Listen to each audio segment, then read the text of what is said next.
Shalom. Call Elohim Yahweh Ba'ashem Yahweh Shai Ba'ashem Rachakodash. Double honors to our apostles and elders, the great millstone, and peace and blessings to the elect. Just wanted to give a quick update concerning some things that are going on here in Babylon the Great. Nothing super major, nothing really big news, but just certain things that add to our faith that, just like the scriptures say, every man has to be persuaded in his own mind. So we bring out certain prophecies happening like this, even if they aren't huge, big prophecies, all because it increases our faith. And if even by just a little bit, that's all that matters. So as you can see, I'm not going to say the word, but this is what I typed in on Google, right? And you can see it's a trending topic. One day ago, CNN, it says CDC recommends seniors get another 19 shot. Another one. CDC, that word, vaccine, advisors say older adults should get second SHOT. So this is trending right now. They're starting to push this once again. Who knows if that's because there's something out there that they see coming or some other test that they want to run, whatever. But we know that people are out here catching heart attacks. They're having blood clots and all these strange things happening in their body. No one knows why, but we've been saying it for a long time. You know what it is. We all know what time it is, right? We know why these things are happening to them, but now they're recommending another one of these things, right? We've been saying don't take it. Been saying that since day one. Let's come over here. California snowstorm. Another trending topic 3 hours ago from CNN. Blockbuster California storm to deliver crushing blow of 10 feet of snow and blizzard conditions. Wow. From Fox Weather 8 hours ago. Life-threatening blizzard to snarl California mountain travel with 10 plus feet of snow. That's crazy. 10 plus feet. 3 hours ago, New York Times, blizzard is forecast to bring life-threatening conditions to California. So obviously it's going to keep saying the same thing, right? Just showing you that this is all relevant. NBC News, AccuWeather, Los Angeles Times, all just a few hours ago. So pray for the elect over there in California. And of course, yes, the elect are going to be okay. But that doesn't mean that you don't pray, right? That's how the Lord has the story written. Obviously, they're going to be okay if they're part of the elect. But he has these things happen. We found out about it. We pray for them. The prayers go up. The Lord hears it. And he protects the elect. Boom. And of course, they pray for themselves, right? So definitely pray for the elect over there in California. Just that they're safe. What else? I thought this was pretty interesting, and this is the last article or topic. 41 locations of Outback Steakhouse, Carrabba's Italian Grill, and Bonefish Grill to close. And I thought this was interesting because Outback Steakhouse is like one of those top staple restaurants. You would have thought that this joint would be lasting and nothing would happen to it. At least me. That was my thought. Right, so once again, a trending topic. That was from CNN. And of course, there's more. Never been to Carrabba's or that Bonefish Grill. But it sounds like something unlawful. But yeah, so businesses closing down. Right, they pushing. Businesses shutting down. They're pushing the another SHOT, I'll just say. Then you got that blizzard, 10 feet plus of snow over there that they're expected to get over there in Cali. So things are happening. And keep in mind, we're coming into the Passover. So this is as we're approaching the Passover season. And usually around that time, things start heightening in the spirit. Things start really happening globally, right? So Boom. We'll pause right there. Remember, 2020, around the time of the Passover, what happened? Pandemic. Right? So Lord's will, something like that happens again. We will see, but this just lets us know that we are living in the end days. The Bible talked about how you'd have businesses shutting down, how there would be no more work. As a matter of fact, I'm going to see if I can start off with one of those precepts. Isaiah 19. Let me see.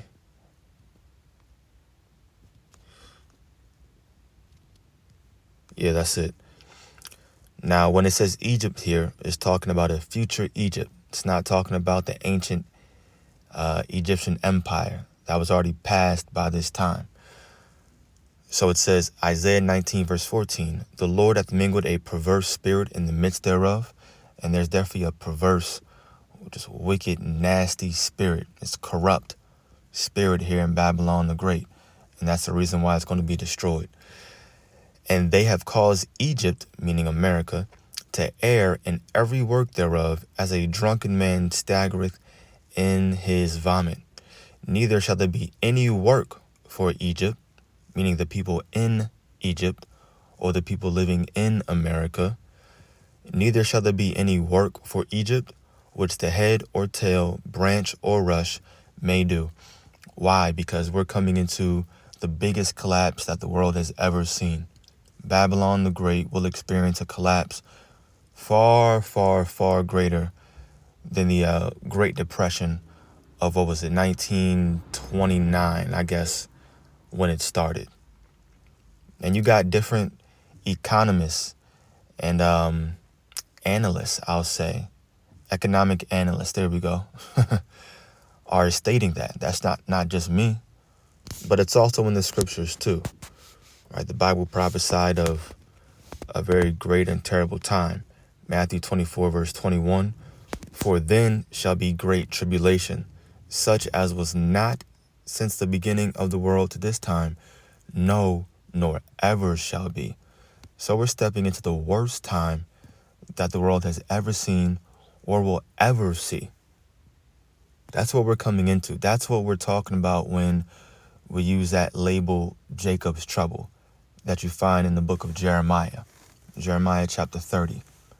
Jacob's trouble is comprised of an economic collapse, famine, cannibalism, looting and rioting, all-out anarchy, meaning there's not going to be any rule, no kind of standard, no kind of ethics or morale here in Babylon the Great. And we're bringing out these prophecies just to show you that we're leading up until that time. And it's coming quickly. Very, very, very quickly. Businesses shutting down, diseases running rampant. And the Bible talks about that too. All we have to do is go up in this chapter. Matthew 24. Remember, his disciples came to Yahushua and asked him what's going to be the sign of him coming back, his return. And at verse 6, we'll pick up there. It says, and ye shall hear of wars and rumors of wars. See that ye be not troubled. For all these things must come to pass, but the end is not yet. And as a matter of fact, guaranteed, if we just type in World War III, we're going to find some trending news. Look at this. What? Texas A&M today? 8 days ago. Are we heading for World War III? Texas A&M experts say it's unlikely.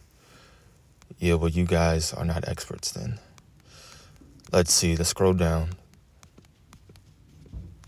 Oh, you know what? As a matter of fact, let's go to news. 2 days ago, World War III fears surge as horror map shows Putin preparing for a large-scale war with NATO. But what happened to those experts that say it's unlikely? Why is my man Putin preparing for a large-scale war with NATO? Come on, man. The Sun 1 day ago. Putin sticks eerily close to feared 10-point plan to trigger World War III as tyrant warns NATO that boots in ... 3 days ago, World War III fears rise as NATO considering sending troops to Ukraine to face down Putin's army. Relevant topics, right? Literally just a few days ago. And all this is rumors, just like we read in the Spirit. That's all. But once again, we bring all these things together, and we should very much know what time we're living in. Once again, Matthew 24, verse 6, and ye shall hear of wars and rumors of wars. See that ye be not troubled. So don't fret. Don't be scared and freak out. For all these things must come to pass, but the end is not yet. So we're not at the end. This ain't time for you to all of a sudden have feeble knees and weak hands, right? Not the time for that. This is the time to build up our faith and increase our spirits. Verse 7 says, for nation shall rise against nation, and kingdom against kingdom, and there shall be famines and pestilences, and that's what I wanted to get to, and earthquakes in diverse places. Let's just see if we type that in what pops up. Just out of curiosity. Sure, earthquake news. Look at that. 4.9 earthquake that hit or shook Idaho. What else? 3.8 quakes rattles East Bay. 1 day ago, Western North Carolina hit by earthquake. Yeah, man. 6.8. Wednesday marks 23 years since, just history, I guess. Right, another one about Idaho. So once again, days ago, just a few days ago. So we got news about pestilences. We got news about earthquakes. We're hearing wars and rumors of wars. We're seeing businesses shutting down, which means no more work for the Egyptian or the American. All right, all of this lets us know that we're living in the end days, and now we know what time we're living in. Right, and of course, the Bible talks about how the Lord will visit this place with storm and tempest. I believe that's in the book of Isaiah, storm and tempest. And that's what this is right here, blizzard warning. So we're living in the end days. We have to be fully convinced in our own mind, right? So continue to pray to the Lord that he increases your faith and allows you to see all these things for what they are, and that you're truly convinced and know that we're living in the end times, because you don't want to be caught off guard when the Lord returns. There's a reason why it says he's going to come as a thief in the night. That's for the unbelievers, those that aren't watching though. Right after that, it says that we are the children of light. Why? Because we have the knowledge and we're looking. The light allows you to see clearly, right? And this is why we see clearly. We just line up what the scriptures say will be happening in the end days with what's happening in the end days. That's it. So I pray that this was edifying to the elect. Call Haloyim Yahweh Ba'ashem Yahweh Shai Ba'ashem Rachakudash. Double honors to our apostles and elders of Great Millstone. Peace and blessings to the elect. Shalom.